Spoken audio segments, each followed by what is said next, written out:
I hate getting stuck in traffic. It makes my fingernails hurt. I swear the day they launch a flying car, I'm asking Dad to get me one. When I finally reached school an hour late, Miss Jules was ready to pounce on me. Maeve, mind telling me why you're late to my class? Oh, I got stuck in an insane traffic jam. Well, that's not my fault. And did I say it was your fault? Come on, Miss Jules, stop being such a prick. Apparently that wasn't a very wise thing to say to a teacher who had the principal wrapped around her pinky. In less than an hour, I found myself sitting in the principal's office with Miss Jules, the principal, and Ursula, aka my stepmom. Well, her real name is Camilla, but I prefer Ursula because that name totally suits her weird personality. I can't believe you said that to poor Miss Jules. Your dad and I raised you better, Maeve. Ouch! What happened? I think I may have hit my head and gotten amnesia because I can't remember you raising me, Ursula. Stop calling me that! I'm gonna tell your dad to block your credit cards and ground you until you recall your manners. And guess what? She literally did that. Henry, it was okay until she called me all kinds of names, but now she's doing that to her teachers. But Dad, Miss Jules went bonkers on me for no reason, so I just told her to stop being a prick. What? That is totally unacceptable, Maeve. You're right. You know what else is unacceptable? That you forgot my birthday last week, just like you did last year. And bolted out of there before Dad or his witch of a wife could get a chance to see the tears stinging my eyes. I should have gotten used to it by now, but it still hurt. You see, friends, I lost my mom the day I was born, but with Dad around, my childhood was perfect. We live in a huge mansion on the city outskirts, and Dad even shifted his office home so he could be with me 24/7. I had the best toys, best clothes, best nannies ever, and Dad made sure I never missed Mom. Heck, he even learned how to French braid my hair and would play house with me for hours. But everything changed on my 6th birthday. Dad went to attend a conference in London and came back with the cutest London Bridge replica and Camilla. Hey, Maeve. I got you the best birthday present. A new mom. Mom? But I didn't ask for a mom. I know, sweetie, but I still got you one. Even though Camilla stood at the door smiling, I could immediately sense she hated me. And she just confirmed my doubts a couple hours later when Dad went to bed. I can't sleep. Can you read me a story? I'm too tired right now, honey. But I want you to read me a story, or I'll eat a whole jar of Nutella, get a sugar rush, and jump nonstop in the room above yours. Listen, you brat. I'm not here to babysit you. Just stay out of my way if you don't want your dad to leave you. Dad would never leave me. He loves me. Not as much as he loves me. See this rock on my finger? It cost $3 gazillion. Has he ever given you anything as expensive? I suppose that was a lot of money, so I sadly shook my head. In the weeks that followed, Dad and Camilla were always attending parties, social events, and Dad hardly spent any time with me. Dad, can you braid my hair like this doll? Oh, sweetheart, he'd love to, but right now we have to attend the mayor's party. Yes, Maeve, but I promise I'll do it when I'm back. But that never happened, because I was fast asleep by the time they returned. Days blurred into months, and before I knew it, months had slipped into years. Dad's busy schedule became the norm, and I just got used to it. So while my life at home sucked, my school life more than made up for it. With Dad's credit cards, I bought crazy expensive stuff all the time and threw the sickest parties. Everyone who wanted to be someone had to attend one of my parties to be labeled cool. Okay, so back to the situation at hand. I was rushing out of the room before Dad or Ursula could see my tears when a loud bang made me stop in my tracks. What was that? I stammered. Can it be that gang? Ursula whispered, wide-eyed. What gang? That's when Dad told us. A mafia gang had been demanding a huge sum of money from him. And when he refused, they threatened him to be prepared for the consequences. Dad stepped out of the room cautiously, but we soon discovered the noise was one of the servants dropping a bunch of silverware. Still, the incident left Dad totally paranoid. The next morning, he came to my room and dropped a bomb. Maeve, I've told the police about the threats, and they suggested I move you to an unknown location until things get sorted. What? But I can take care of myself. And what about you? Camilla and I have hired bodyguards, so don't worry about us. Please, Maeve, I really can't take any chances with your safety. Dad held my hand after a very long time, and it felt so good. Okay, but where will I go? You'll find out tomorrow. The next day, an officer whisked me off to a helicopter parked in our backyard. We flew for a couple hours and then landed on an isolated island in the middle of the ocean. Where the heck is this? Where's my hotel? Do they even have a spa here? Where will I go shopping? Sorry, Miss Maeve, but you'll have to make do with what's available for a few days. But why here? You could have taken me to the Bahamas or Hawaii or maybe the Caribbean. Yeah, but this place is far safer. The officer then guided me to a shack right on the beach. There was a girl my age waiting for me there, and she looked absolutely shocked to see me. This will be your temporary home. Lamia, please make Miss Maeve comfortable.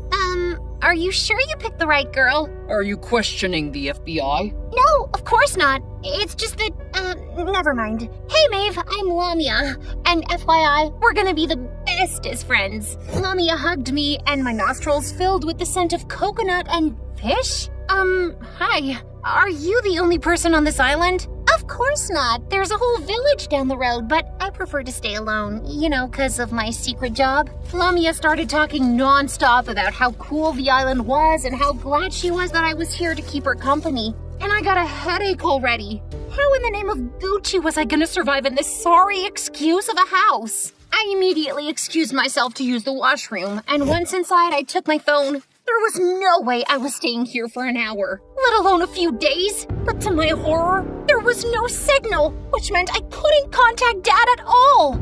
What a bummer. When I walked out of the washroom a few minutes later, I saw Lamia staring at me strangely. Are you sure your name is Maeve? What? Of course, what sort of a question is that? Instead of replying, Lamia took my hand and led me to the road leading to the village. We walked for 10 minutes and then she stopped in front of a bakery. You made me walk 100 miles in the sun to buy some stupid cake? Gosh, you talk too much. And FYI, we didn't even walk half a mile. Now, just go inside and you'll get your answers. Feeling a bit skeptical, I stepped inside the bakery. It was the most rundown place I'd ever seen, and it smelled terrible. As I looked around, my eyes finally settled on someone, and my heart stopped for a second. At the cash counter stood a girl who looked exactly like me. It was as if I was looking at my own reflection, only with a few more freckles, longer hair, and skinnier frame. When the girl saw me, she looked equally stunned. Who are you? Am I daydreaming again? She pinched herself to confirm she wasn't, and just then, a little kid appeared from behind the counter. Whoa, Julia! This girl is what you look like if you eat 100 bagels! Hey! Are you trying to say I'm fat? No, I'm just saying my sister's thinner. That's because she doesn't get to eat much. Shiro, stop. But Shiro was in no mood to stop. You know our dad is a total jerk. If Julia doesn't sell anything, she doesn't get dinner. So please buy something. Julia makes amazing brownies. Even the bugs love them. I looked at the brownies on display, and to my horror, I actually saw a tiny roach roaming between them. Shiro, back to your room now. What? I was only trying to help. Shiro left sulking, and I finally got the chance to talk to my doppelganger named Julia. If I didn't know any better, I'd think we were long-lost twins. Yeah, you look just like me. It's weird. I know, right? So weird. Anyway, I'm Maeve, and, about what Shiro said, is that true? No, of course not. Shiro has no filter, really. Would you like some brownies? On my very first day on this strange island, I didn't want to risk getting diarrhea, but I also wanted to buy something because I had a feeling Shiro wasn't lacking. So I bought the only packaged product on the shelf, a loaf of bread. I thanked Julia and walked out, only to see Lamia feeding some stray dogs. Hey, you're back! Wait, is that bread? And by the way, did you meet Julia? Yeah, it's shocking how alike we look. I mean, we could totally pass off as twins. I also met her brother, Shiro. Ah, Shiro. That little boy's what's keeping her alive. Otherwise, with that douchebag of a dad, Julia would have jumped into the ocean ages ago. Lamia told me on our way back that Julia's mom left soon after giving birth to Shiro. Her dad was a good-for-nothing gambler who spent every penny she earned on betting. I felt a surge of pity as I recalled Julia's pale face. That's when I decided to give that bread to her and Shiro. I asked Lamia to take me to Julia's home, but just as I was about to enter, I heard someone shouting. Give me all the money or I swear I'm gonna lock you up in that stinking storeroom. But, Daddy, I already gave you everything. You think I'm a fool? Where'd you get the money to buy that little bloodsucker an ice cream? I'd saved a few pennies. It's Shiro's birthday today. How sweet, but you know I'm diabetic. Too much sweetness makes me sick. You want to get me sick? No, Daddy. Then be a good girl and give me the money. At this point, I was so freaking mad that I wanted to barge inside and practice some kung fu moves on that giant butthead. But before I could move, Shiro appeared beside me holding something that looked like a speaker. What's that? Shh! A sailor gave it to me once. Now just watch its magic. Shiro pressed a button and suddenly a loud police siren started blaring. That scared Julia's dad and he immediately left through the back door. The moment he was gone, Shiro and I rushed inside. Are you okay, Julia? Yes. That siren, was it you, Shiro? Yeah, scared the spit out of him, didn't it? Why do you guys even put up with that monster? It's your hard-earned money. He has no right over it. I keep telling her this, but Julia's too scared to stand up to him, and I'm too small to punch his ugly face. Well, Julia's scared to stand up to her dad, but I am not. I told Julia and Shiro about the plan forming in my head, and they seemed a bit skeptical at first. Look, guys, this is your only chance to teach your dad a lesson, because I'll be gone from this island soon. That seemed to convince Shiro, but Julia was still unsure. But, Maeve, why do you want to do this? Oh, I'm not doing it for you. I'm doing this for me. I desperately need some form of entertainment, or I'm gonna die of boredom on this island. After a little more convincing, Julia finally agreed. So we cut her hair a bit shorter like mine and quickly exchanged our clothes and, of course, our identities too. Then I briefed Julia a little about my life and she told me about hers. In case you need any more help, Shiro will guide you. Then Julia left and I suddenly felt super excited. I had this chance to be someone else for a while and I couldn't wait for the drama to begin. And it began only a few minutes later when Julia's dad made his grand appearance again. This time he was holding Shiro's speaker. You filthy piece of junk! You tricked me into leaving, didn't you?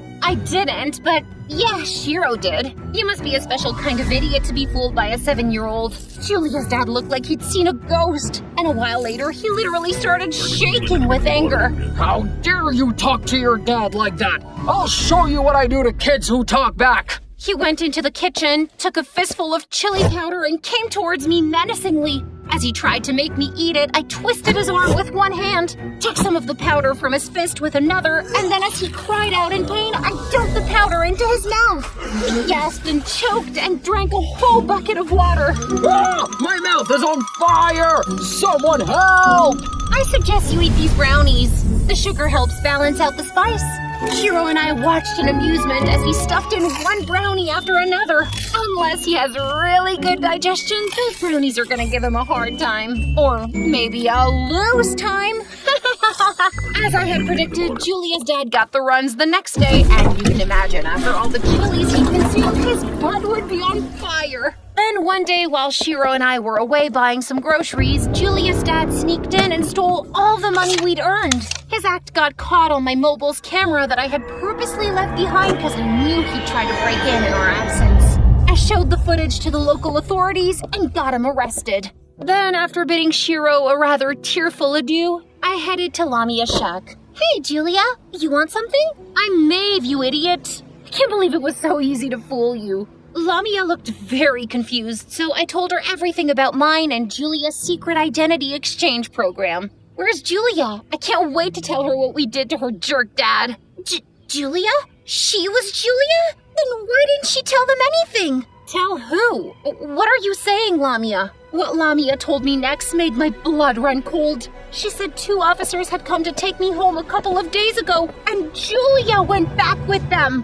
What? Why didn't she tell them she wasn't Maeve? How would I know? And FYI, you should have at least told me about your stupid little plan. Lamia looked upset, and I shuddered at the thought of being stranded on that island indefinitely. Lamia, you have to send me back home. I'm not liking the sound of Julia pretending to be me and going back to my home.